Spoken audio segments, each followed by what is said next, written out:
Hi guys, it's Dawn with Dawn's Creative Chalet, or Dawn's Pink Chalet. I thought I would pop on and do another vlog. This would be my third vlog for the Pink Chalet with my new journey, with me being diagnosed with having breast cancer. I had a couple people ask me some questions, so I think what I'll do is I will kind of catch up to speed as quick as I can before I get into what I haven't covered already. So about a year ago, I went to have my mammogram, and they had found something suspicious. So they wanted me to go ahead and do an extensive mammogram and an ultrasound. And then I went back for my 6th month, which ended up being about the same time as my yearly appointment with my female doctor. And I had another mammogram done, and I thought, wow, that was really easy. And then the tech called and said, Dawn, can you come back? We need to take some more images. So I was like, oh, how fun. So I went back, I had taken more images, and they took a lot more images, and those images weren't pleasant. They really compacted my boob. I mean, we're just gonna get real here, all right? And then they also sent me down to ultrasound again, and I just knew something wasn't right. And you know, you get that vibe, and of course my mind in this quiet room that's dark, and all she's doing is taking pictures with the ultrasound. And I just went off into la la land thinking the worst, and I had tears, and of course the tech can't tell you anything. So anyway, long story short, I ended up having to have a biopsy done, and I had a lymphdectomy, so I had a 7mm lump that was actually in an area where I wouldn't have been able to feel it no matter how much I did self breast exams. And a matter of fact, they had to, long story short, insert a wire inside before my lumpectomy, so that the doctor had like a roadmap on where that lump was located to remove it. And when I went back, that was, see, I was told on the 31st of May. And then I needed to go back, or was that, yeah, that was the results. So I was told it was cancerous. And of course, those of you who hear that C word, again, your mind just goes completely crazy. And everything thereafter that he was trying to explain to me at that time, even though I was trying so hard to listen, it was kind of like, I don't know, it was a surreal feeling. It was very strange, and I tried so hard to listen to what he was saying, because I knew everything that he was saying was so important, but all I could think of was the what if scenarios, and the what ifs with my 2 businesses, my inn and also my Stampin' Up! Business. I'm a demonstrator. And also just stuff, you know, what's going to happen? What's this going to be like? Am I going to be okay? You know, and then I think the worst of the chemo treatments, and that all scared me. But anyway, long story short, is that I was diagnosed because there's several different types of breast cancer. I took some notes here. I've been diagnosed with invasive ductal carcinoma. They also call it IDC. And they had found a 7mm lump that they had removed. So it was very, very small, and I'm very, very thankful that they caught it being as small as it was. But the bad news was, here I thought, oh good, they removed it, I'm good, I'm free. Not the case. So then I needed to have another appointment with the surgeon again to look at my lymph nodes. So I found out that not only do I need to concentrate on the lump that was removed, but also the lymph nodes that could be cancerous. And the problem is if they were to have cancer in my lymph nodes, that could be really bad, and that could lead to spreading of cancer in other parts of the body. So of course I was all freaked out about that, because I've had some back issues and that type of thing, and some just general aches and pains in the last year, and all of a sudden, you know, your mind races again, and it's like, oh my gosh, you know, and you think the worst. I mean, I don't like to be negative nanny, but I was just trying to be realistic, and I tried to not have high expectations as far as thinking that everything's a-okay unless I know for sure everything is a-okay. So on the 19th, I had an appointment for nuclear medicine and then for surgery on my lymph nodes. So nuclear medicine, what is all that stuff? It sounds really scary. It did sound scary. And I actually called my doctor, and she referred me to the nuclear medicine department. And one of the ladies who actually was there the day I had this done was the person who I talked to. Her name is Sarah. And I can't say enough good things about Sarah. She was wonderful, and she explained what they were going to be doing.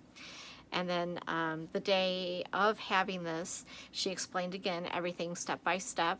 She's like, what scares you the most? I'm like, everything, because it's just all the unknown. I don't know what to expect. She said, well, what else scares you? I'm like, pain and needles. I don't like either. I'm not good with needles. I am wimpy, and as much as I try to be a tough girl, I'm not. So, anyway, she had explained it to me previously. So what they did is they basically gave me a shot in my breast. It wasn't directly in the middle of my nipple, but it was just on the outside of, and it did hurt, I won't lie, but it wasn't intolerable. It was much less pain than what I thought it would be.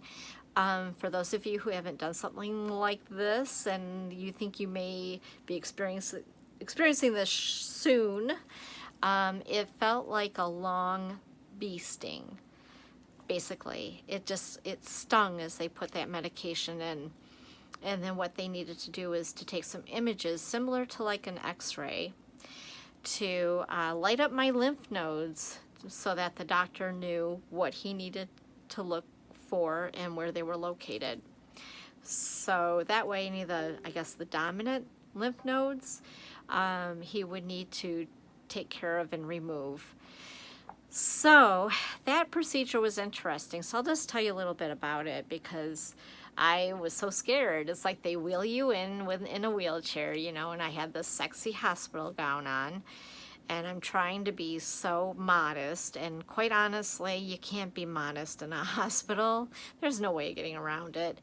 But anyway, what they did is they had me lie on my back, so I was facing towards the ceiling, and they laid me on this, like, I don't want to call it a stretcher, but like this little kind of a bench that was long, and it would wheel you on a rail, I guess, if that makes any sense, back and forth.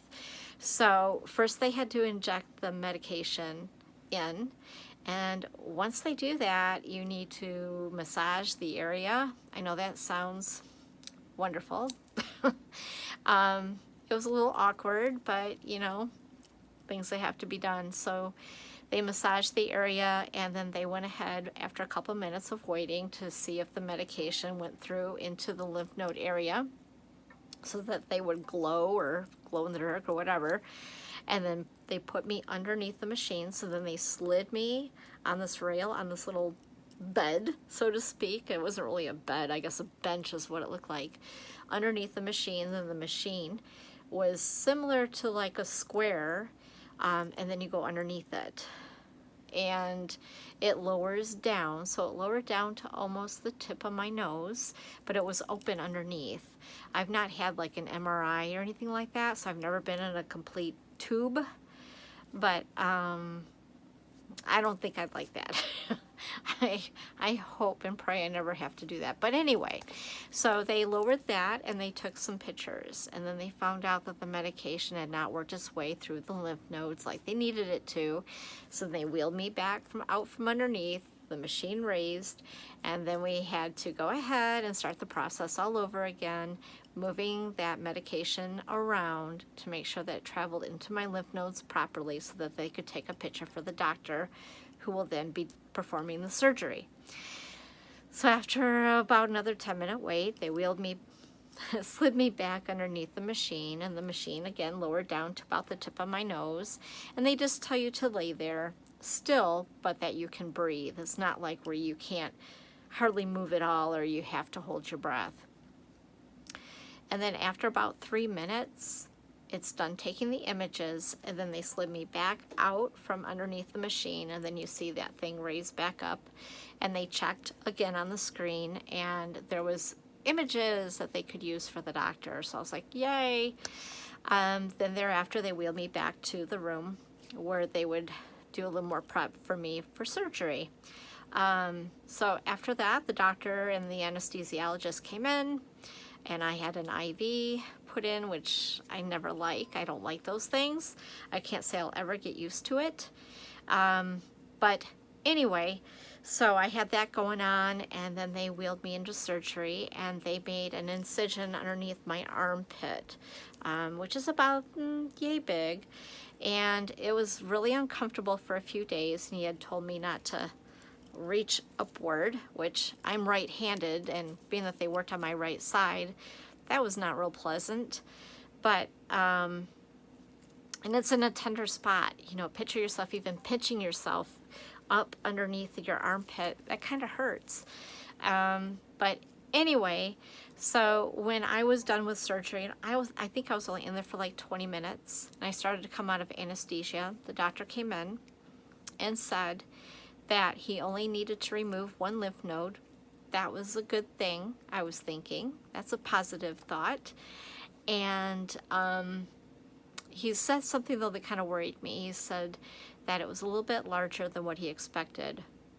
So then your mind races. And then he just says, make an appointment in a week so we can get the results. Okay. So the waiting game again. This is the hard part of all this, I have to say, and I'm going to vent. You get one step done, and then you have to wait at least a week. Then you get the next step done, then you have to wait at least a week. So here all this process started, honestly, about a year ago, with the first time that they found something suspicious, and then 6 months.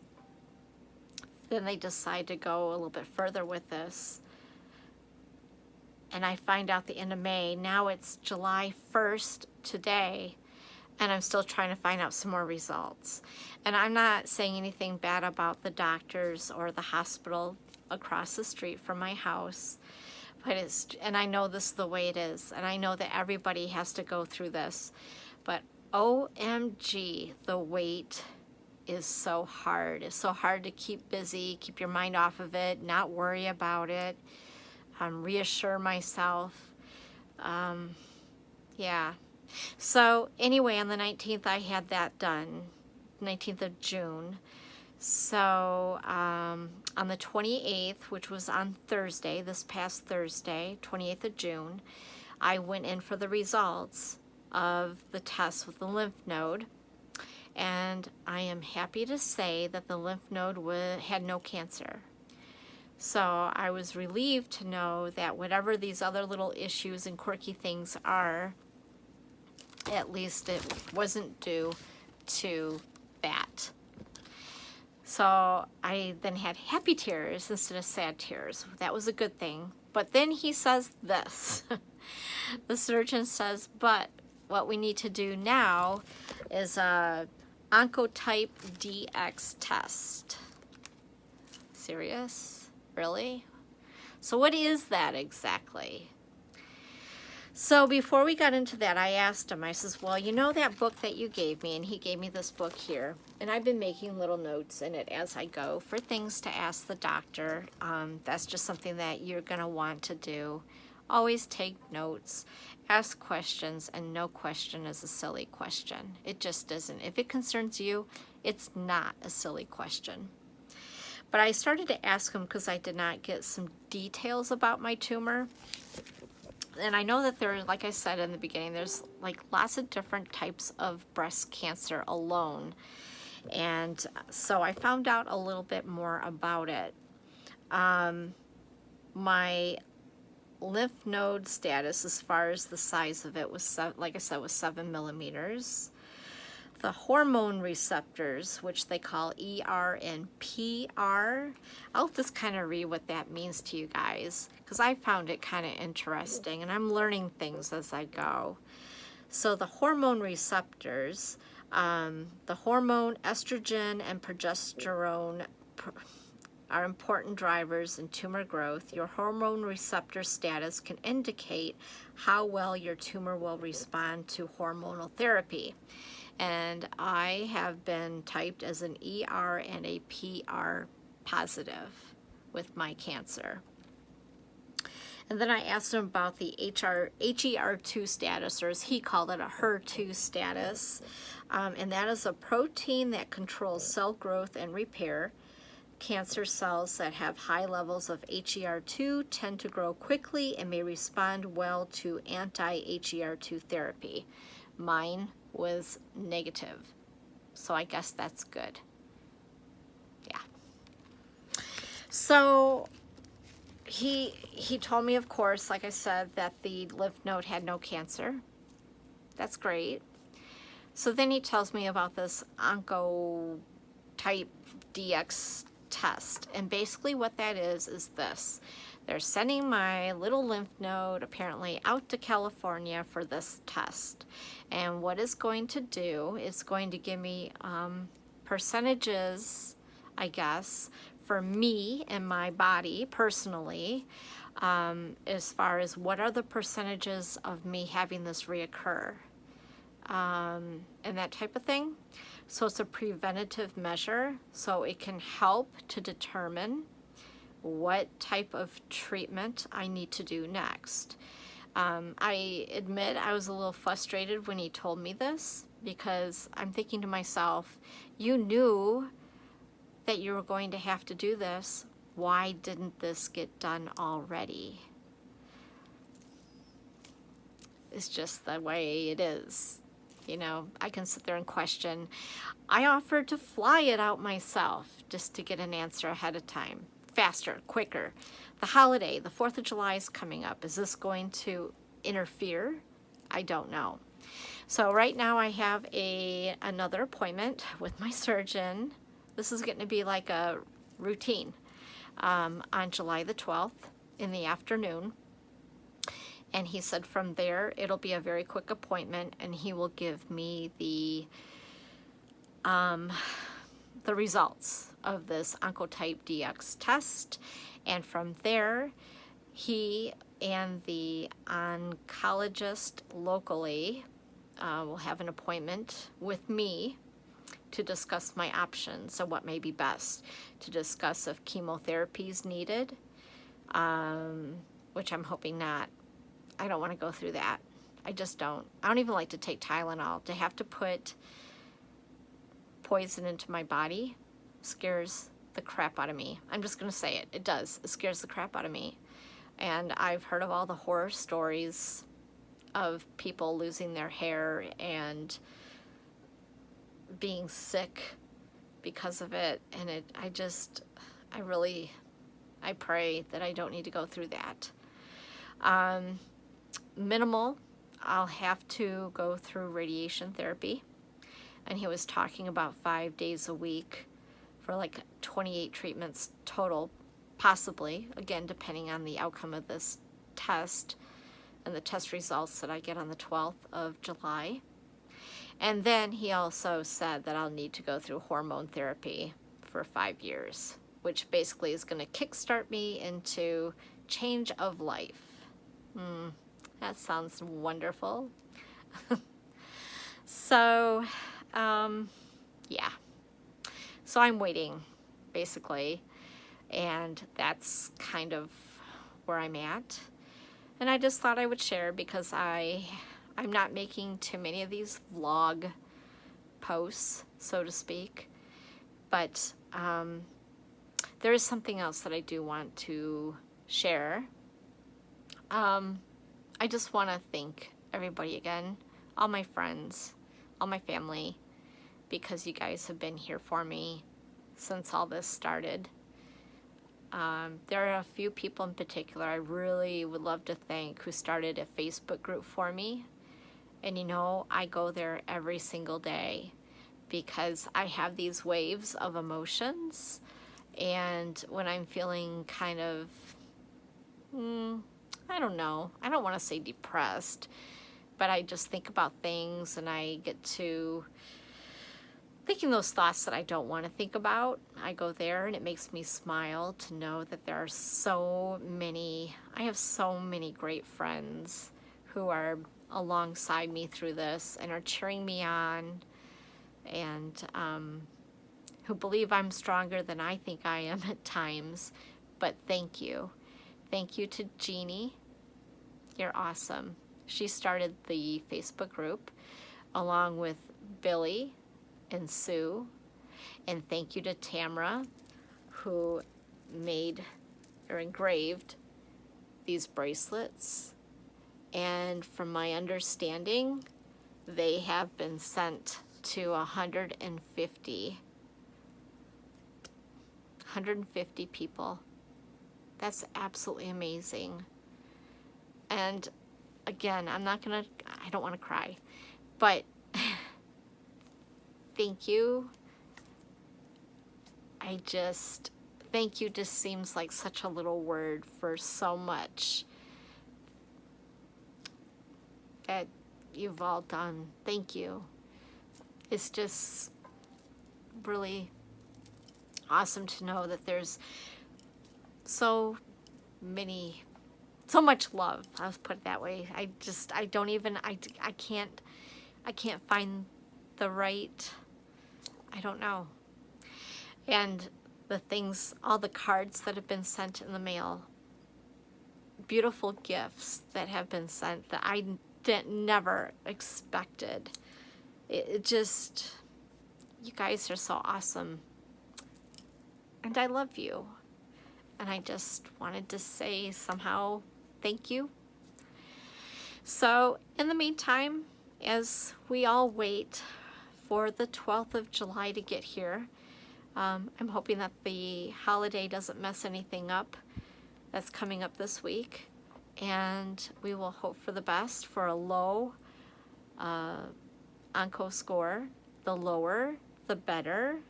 That means no chemo if it's really low. If it's a high score, then they're going to say the chemo word. So fingers crossed, good wishes and prayers and good vibes. Thank you. Happy 4th of July, everybody. I hope that you have a wonderful celebration. And I'll check back in soon. Bye.